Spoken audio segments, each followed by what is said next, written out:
Now we have a question from Chris who's asking, why frame the strategy as customer service as opposed to grassroots outreach, such as VECM or weatherized DC projects have done? Is this a matter of style or substance for you guys? So ask me that again. Why one and why frame your guys' strategy as customer service as opposed to kind of a grassroots outreach? Maybe you don't even see a distinction between this, or would your community see a distinction? No, he was asking, customer outreach is the tool with which we, will find and provide the customer service. I think we work on both.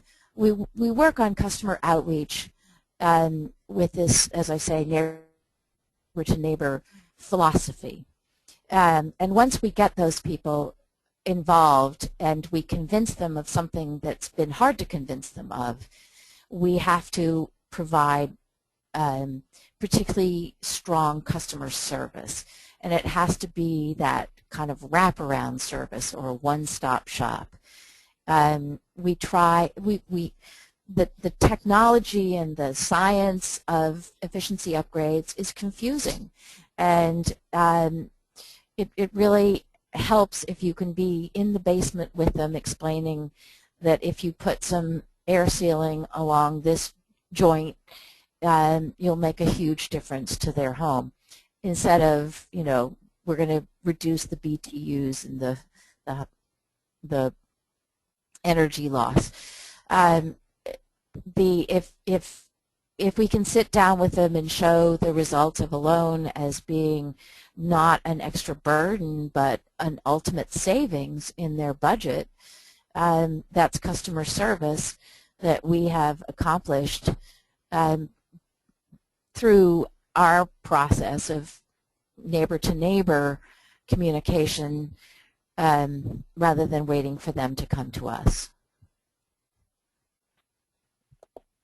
Now, you had said that the average retrofit is around $6,500. Could you give the audience a breakdown of what the energy improvements might be, maybe in kind of order of most expensive, whether or not it might be between like new boilers or wall and ceiling installation, things like that? Well, I don't have reports in front of me, but I can tell you that in most cases, and particularly in the Vermont homes, as I was saying, air sealing and insulation are by far the more likely measures to make a difference in our homes. As I say, we have old housing stock, and it hasn't been a lot of housing has not been improved or maintained to the highest standards.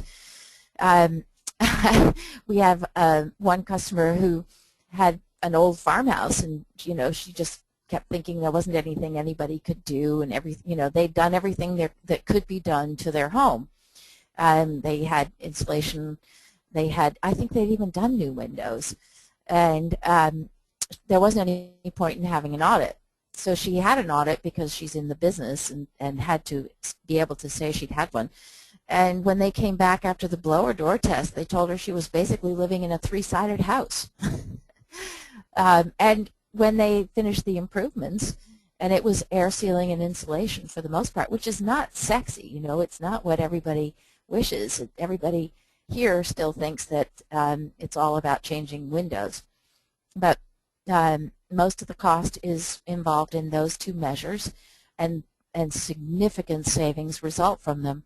And there's some additional things that people have done, but for the most part, that seems to be the bulk of the difference made. Great. And Jean is asking, does your loan program deal with the objection that I might not be living in the house long enough to recover all the savings? So this kind of gets back to the renter, either, yeah, the renter question, or, you know, a homeowner who.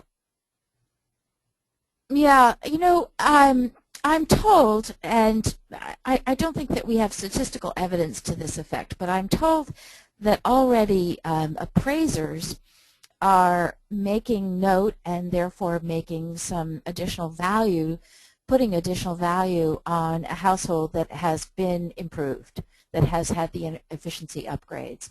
That in this, and it may be that it's because it's Vermont and it's cold here 6 months of the year, but um, there is an advantage to owning and therefore selling a house that has had improvements, and the energy usage comes up in the audit, I mean in the appraisal, and I know Energy Star, for example, is a selling device or an advantage to a seller. So I don't know, other than anecdotally, how to answer that question to you know, a homeowner, other than to say that this is, if it hasn't already arrived, it's coming, that value will be added to your investment, you know, your overall investment for the improvements and the efficiency in your home. So, Ludi, could you clarify for us how the savings are determined from the assessment and the retrofit? Are the savings deemed based on the measures that you guys use, or do you usually look at utility bill information before or after? Again, this is handled through Efficiency Vermont. They're the energy experts. We are fortunate that we are working with experts and did not have to invent a program, much less one as high quality as theirs. I do know that they have very sophisticated analysis, analytical programs. They, with their very sophisticated training of the contractors and auditors, the auditors estimate, they do use, you know, the homeowner has to have all his a year past fuel bills when the auditors arrive. They analyze what you know, what it's been like, and then the recommended measures are input into this computer program, and based on experience, I really should have Efficiency Vermont explain this better, because if that's a technical question, I'm not qualified to answer with much more detail. But there is a computer model that does projections as to what the savings will be per measure recommended, and what those savings will be in terms of dollars and energy, etc. And I will say, Efficiency Vermont has just done some follow-up on households where they applied those measures and gone back a year later and found that those projections were pretty spot on, which is comforting. Great, and I'm sure Efficiency Vermont also has a great website if other people want to check into other questions related to energy savings. So Rebecca, another audience member, is asking what the most common questions are from homeowners to your staff at NeighborWorks. Oh, good question. You know, the unspoken question is, why should I spend $6,000 to save $700? Because you know, in just sort of comparison figures, it looks that way to them, and that's where it takes some time and some effort to explain how $6,000 will come back in what amount of time.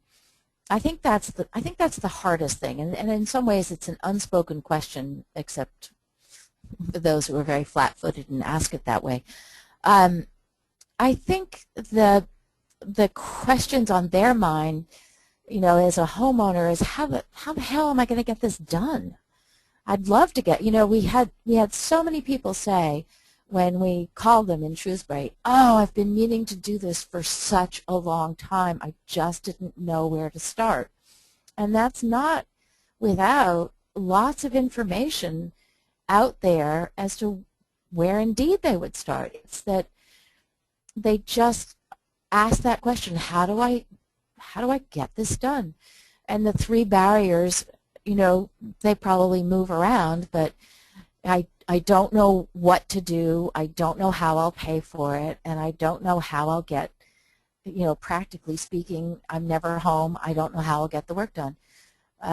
So whatever question does come up, we try to answer with this customer service, one-stop shop, wrap around, do it all answer. And I guess about one more question, which has to do with the loans and the source of the revolving loan fund. If you could just talk maybe a little bit about whether or not these are secure or unsecure loans, what the interest might be, and again what the source is of the revolving loan fund. Yes, I'd be happy to. The source of the revolving loan fund includes 1.6 million out of our Better Buildings grant, 750,000 to establish a loan loss reserve, and the rest to seed the capital for what is ultimately planned to be a $5 million revolving loan fund. The other sources include NeighborWorks America, which is the national program of which we're an affiliate member. And this afternoon I'm going before the Clean Energy Development Fund with a request for $200,000 towards our revolving loan fund. I'm making other applications to other foundations, etc. And we expect to have a partnership with 5 to 7 local banks whereby they would provide essentially a line of credit. We would originate the loans on their behalf. The terms are projected now 10 years, up to 10 years, unsecured. If you have a credit score of no less than 620, and I forget what the loan rate is. We're trying to loan these out at 4.99. That's based, you know, that's with that idea in mind of making the loan cost cash flow. I don't know if we'll be able to keep it that low. It depends on what the cost of capital will be from our partner banks. Let's see, is that the answer? Up to $15,000 unsecured. Did that answer those questions? Great. Well, thank you so much, Ludi. Yeah, I think that you did a good job answering that. And again, this is Ludi Biddle from NeighborWorks of Western Vermont. You can check out their website. And this will conclude the talk from Ludi on energy efficiency and community engagement. This talk will be made available through Yale iTunes University. And if you would like a copy of the presentation, please visit the website of the Yale Center for Business and the Environment. The presentation will be under the Carbon Finance Speaker Series. We will continue to delve into new technology, business models, and finance and policy options as the weeks progress. Next Thursday, we're actually going to be hosting another webinar called Out of the Labs and Into the Market.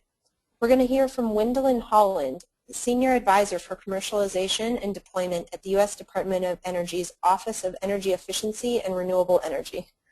She will share with us the wealth of opportunities available within the DOE National Laboratory Complex. And we're looking forward to the audience's continued participation. Thank you again for joining us for Blueprint for Efficiency, part of the Carbon Finance Speaker Series at Yale. This is Alyssa Go from the Yale Center for Business and the Environment saying so long from snowy New Haven, Connecticut.